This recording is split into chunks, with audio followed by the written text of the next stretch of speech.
Hello friends, welcome to my YouTube channel SST study point. दोस्तों, आज मैं 12th class में आपके लिए नोट्स लेकर आया हूं और ये जो नोट्स है लेसन 6 है एनवायरनमेंट एंड नेचुरल रिसोर्सेज, इसका कंप्लीट नोट्स लेकर आया हूं। और ये नोट्स जो है न्यू सिलेबस का अकॉर्डिंग नोट्स है। तो दोस्तों, इस वीडियो में मैं आपको ये नोट्स देने के साथ साथ जो है आपको इंपॉर्टेंट क्वेश्चन भी बताऊँगा कि कौन से ज़्यादातर पूछे जाते हैं। तो उन टॉपिक को जो है इस लेसन में से आप सबसे पहले याद कर लें। दोस्तों, इससे पहले के जो 5 चैप्टर है उसके भी नोट्स मैंने अपलोड कर दिया। अगर आपने नहीं देखे तो डिस्क्रिप्शन में उन सब का लिंक आपको मिल जाएगा। ठीक है दोस्तों, तो सबसे पहले देखिए दोस्तों, पर्यावरण किसे कहते हैं, उसके बाद प्राकृतिक संसाधन किसे कहते हैं, डेफिनेशन पता होना चाहिए। इसके बाद देखिए दोस्तों, ये जो है मोस्ट इम्पोर्टेंट है वैश्विक राजनीति में पर्यावरण की चिंता के कारण क्या है, पर्यावरण का जो नुकसान हो रहा है उनके क्या कारण है, पर्यावरण निम्नीकरण इन्वायरमेंटल डिग्रेडेशन जो है वो कैसे हो रहा है, काफ़ी इंपॉर्टेंट है। 6 नंबर या 4 नंबर में पूछा जाता है। तो ये तो कारण हो गया कि क्या कारण है इन्वायरमेंटल डिग्रेडेशन के, और फिर इसके बाद दोस्तों इसको मतलब रोक कैसे सकते हैं।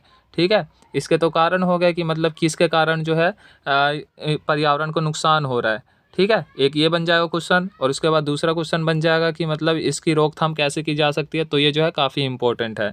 तो एक कारण देखिए, जैसे जनसंख्या में वृद्धि हो रहा है, ठीक है, जिसके कारण पर्यावरण का ह्रास हो रहा है। फिर ग्लोबल वार्मिंग हो रहा है जिसके कारण ताप वृद्धि बढ़ रहा है, तो इससे पर्यावरण को नुकसान हो रहा है। वनों की कटाई अधिक से अधिक हो रहा है, डिफॉरेस्टेशन हो रहा है। ठीक है, फिर कृषि योग्य भूमि में वृद्धि ना होना। कृषि योग्य भूमि में वृद्धि क्यों नहीं हो रहा, क्योंकि पेड़ों की कटाई हो रही है और अधिक से अधिक ज़्यादा से ज़्यादा जो है सिंचाई हो रहा है, खेती की जा रही है, जिसके कारण कृषि योग्य भूमि में वृद्धि नहीं हो रहा है। जनसंख्या बढ़ रहा है जिसके कारण कृषि भूमि पर यानी खेतों में भी आजकल घर बनने लग गए हैं, आपको पता होगा। फिर देखिए, पारिस्थितिकी तंत्र को खतरा, पारिस्थितिकी तंत्र जो इकोलॉजी है उसको भी खतरा हो रहा है। ठीक है ना। समुद्र तटीय क्षेत्रों का प्रदूषण, जो समुद्र के आसपास लोग बस जाते हैं, मछुआरे ये सब, तो वो सब भी जो है प्रदूषित करते हैं। तो जल का जो है क्या हो रहा है, प्रदूषण हो रहा है। जीवाश्म ईंधन का ह्रास हो रहा है, जो मतलब पेट्रोलियम ये सब जो है इन सब का अधिक से अधिक दोहन हो रहा है। स्वच्छ जल का उपलब्ध ना होना, तो ये सब जो है इन्वायरमेंटल डिग्रेडेशन के कारण है, जो काफ़ी इंपॉर्टेंट है। और ये सब जो है हेडिंग के साथ है, तो आप इनको जो है अच्छे से याद कर लें। 6 नंबर 4 नंबर में काफ़ी ज़्यादा पूछे जाते हैं। ओके, इसके बाद देखिए, पर्यावरण की सुरक्षा के वैश्विक प्रयास, पर्यावरण की सुरक्षा के लिए विश्व स्तर पर क्या कदम उठाए गए हैं। तो देखिए, सबसे पहले ये जो है क्लब ऑफ रोम, इसको आपको याद रखना है कि कब आया था ये 1972 में, और इसके द्वारा जो है मतलब कौन सी पुस्तक प्रकाशित की गई थी, शीर्षक से पुस्तक किस शीर्षक से एक पुस्तक प्रकाशित की गई थी। तो लिमिट्स टू ग्रोथ से जो है पुस्तक प्रकाशित की गई थी। ठीक है दोस्तों, पर्यावरण से संबंधित, पर्यावरण संरक्षण से संबंधित। फिर आवर कॉमन फ्यूचर, ये जो है जो टाइम है ना, जैसे 1987 हो गया, 1972 हो गया, ये टाइम याद रखना बहुत ज़रूरी है। ठीक है दोस्तों, तो मतलब आवर कॉमन फ्यूचर में किस बात पर जोर दिया गया था, इसमें कहा गया था, क्या कहा गया था, इसमें कहा गया था कि जो मतलब वर्तमान में जिन देशों ने विकास का जो तरीका अपना रखा है, तो वो जो है आगे चलकर टिकाऊ साबित नहीं होगा। टिकाऊ मतलब कि मतलब पर्यावरण पर जो है इसका बुरा प्रभाव देखने को मिलेगा। ठीक है दोस्तों, इसके बाद ये तो मोस्ट इम्पॉर्टेंट है, मैंने लिखा हुआ भी है। रियो सम्मेलन से क्या अभिप्राय है, रियो सम्मेलन कब आया, ठीक है, कितने देश थे इसमें, इसका मतलब सम्मेलन कहाँ पर हुआ था, ये रियो सम्मेलन, रियो है कहाँ पर, और फिर रियो सम्मेलन का परिणाम ये लिखा हुआ है। तो रियो सम्मेलन क्या था और इसके परिणाम आप अच्छे से याद कर लें। 6 नंबर 4 नंबर में बहुत ज़्यादा पूछा जाता है। ठीक है दोस्तों, इसके बाद देखिए क्वेटो प्रोटोकॉल आ जाता है। तो क्वेटो प्रोटोकॉल देखिए, ये भी काफ़ी इंपॉर्टेंट है, 2-4 नंबर में ये भी पूछा जाता है। क्योटो प्रोटोकॉल कब आया, क्या था, और फिर कितने देश इसमें शामिल थे, ये याद रखना है आपको। ठीक है, इसके बाद देखिए दोस्तों, भारत जो है क्योटो प्रोटोकॉल में मतलब कब शामिल हुआ, कब हस्ताक्षर किया था, 2002 में हस्ताक्षर किया था। ठीक, इसके बाद देखिए यूएनएफसीसी, ये भी 1 नंबर में 2 नंबर में आ जाते हैं। यूएनएफसीसी के फुल फॉर्म आ जाता है, या ये भी पूछ लिया जाता है कि इसका उद्देश्य क्या है, काम क्या है, या ये कब आया, ये भी पूछ लिया जाता है। ठीक है, तो ये इंपॉर्टेंट है जो मैं बता रहा हूँ। यूएनएफसीसी पढ़ लें, ठीक है, थोड़ा सा। फिर यूएनईपी 1 या 2 नंबर में पूछ लिया जाता है, तो इसको भी पढ़ लें अच्छे से। बाकी जो रियो सम्मेलन जो था, क्वेटो प्रोटोकॉल, उनको अच्छे से पढ़ लें। फिर देखिए विश्व की साझी संपदा, ये जो है मोस्ट इंपॉर्टेंट है, यह भी जो है प्री बोर्ड में पूछा भी गया था, तो इसको क्लियर करके रखें।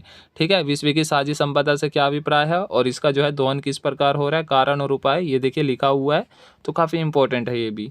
ठीक, इसके बाद देखिए ये जो है कुछ क्वेश्चन लिखा हुआ है, 2 क्वेश्चन लिखा हुआ है पर्यावरण से। ये देखिए 2 क्वेश्चन, पर्यावरण से जुड़े अंतर्राष्ट्रीय संगठन का नाम लिखिए। ठीक है, आपको लिखना है, बताना है आपको, काफ़ी इंपॉर्टेंट है। वैसे मैंने ऊपर करा ही रखा है, अगर पढ़ोगे तो समझ में आ जाएगा क्या पूछ रहा है इसमें। और फिर आज वैश्विक पर्यावरण को हानि पहुंचाए बिना आर्थिक विकास करना राज्यों के समक्ष मुख्य चुनौती है। इस समस्या का समाधान करने के लिए किन्हीं 3 उपायों का सुझाव दीजिए। तो मतलब 3 उपाय बताने हैं जिससे पर्यावरण को जो है नुकसान ना हो। ठीक, इसके बाद देखिए दोस्तों, साझी जिम्मेवारी लेकिन अलग अलग भूमिका है, ये भी कभी कभी पूछ लिया जाता है।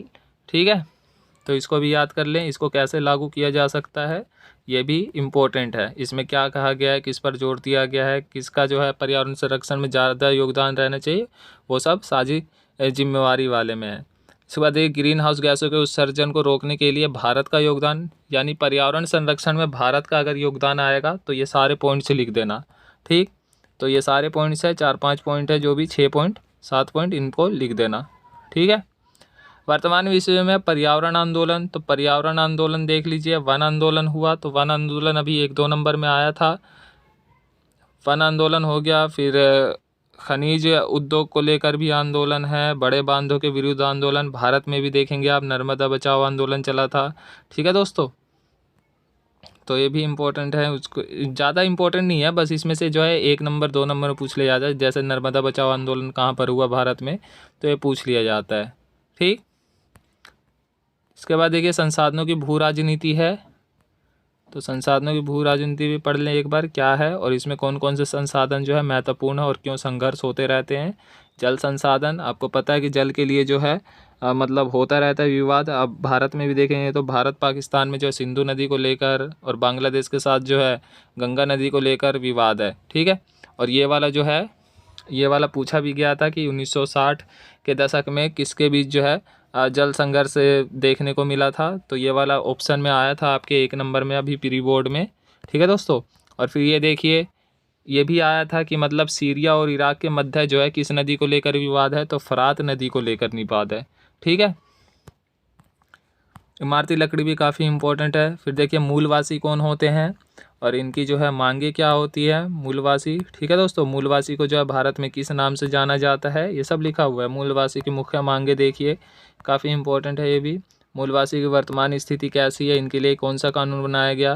ठीक है दोस्तों, और फिर इनका जो है अधिकारों की रक्षा हम कैसे कर सकते हैं।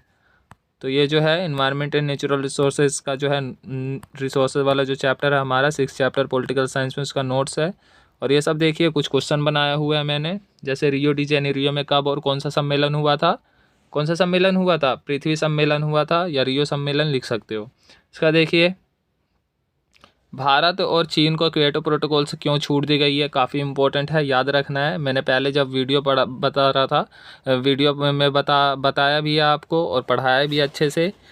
ठीक है दोस्तों, काफ़ी आसान है ये और 1-2 नंबर में काफ़ी ज़्यादा पूछा जाता है, तो आपको याद करना बहुत ज़रूरी है, इसीलिए ये सब क्वेश्चन जो है मैंने बनाया हुआ है। विश्व का सबसे बड़ा तेल उत्पादक देश कौन सा है, देखिए ये भी 1 नंबर में पूछा जाता है। फिर यूएनईपी का फुल फॉर्म, यूएनएफसीसी का full form, 1-2 full form 1 number में पूछ ले जाते हैं। क्योटो प्रोटोकॉल क्या है। ठीक है, तो ये सब 1-1, 2-2 नंबर वाले काफ़ी इंपॉर्टेंट क्वेश्चन है।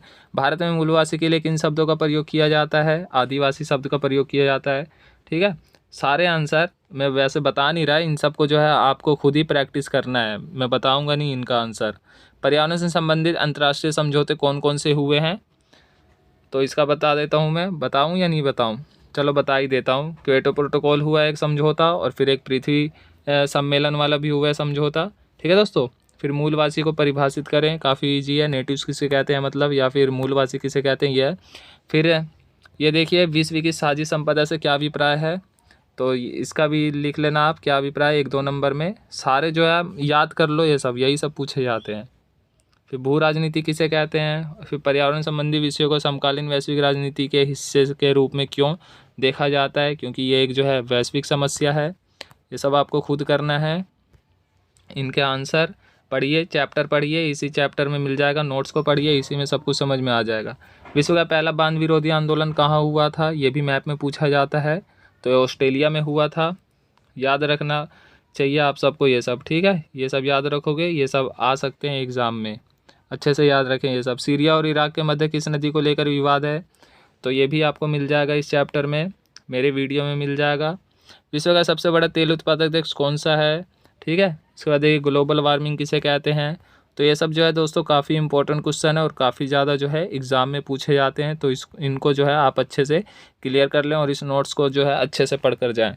तो इस चैप्टर में आपको जो सबसे पहले तो ये सब जो है 1-1 नंबर वाले 2-2 नंबर वाले इनको अच्छे से क्लियर कर ले और फिर फुल फॉर्म वाले क्वेश्चन पढ़ ले और फिर साझी संपदा किसे कहते हैं, क्योटो प्रोटोकॉल क्या था, रियो सम्मेलन क्या था, रियो सम्मेलन, क्योटो प्रोटोकॉल, साझी संपदा और साझी जिम्मेवारी और फिर पर्यावरण निम्नीकरण के कारण। ठीक है, तो ये सब जो है बहुत ज़्यादा 4 नंबर में, 2 नंबर में, 6 नंबर में पूछे जाते हैं। तो इनको अच्छे से याद करें आप। ठीक है दोस्तों, आई होप कि वीडियो आपको अच्छी लगी होगी। दोस्तों लाइक ज़रूर कर दें, कमेंट करके बताएं और अगर आप नए हैं तो चैनल को सब्सक्राइब ज़रूर कर दें ताकि आपको जो है नोट्स मिलता रहे, वीडियो मिलता रहे, एजुकेशनल वीडियो मिलता रहे जो आपके लिए काफ़ी हेल्पफुल साबित होंगे ये सब वीडियो। ठीक है दोस्तों।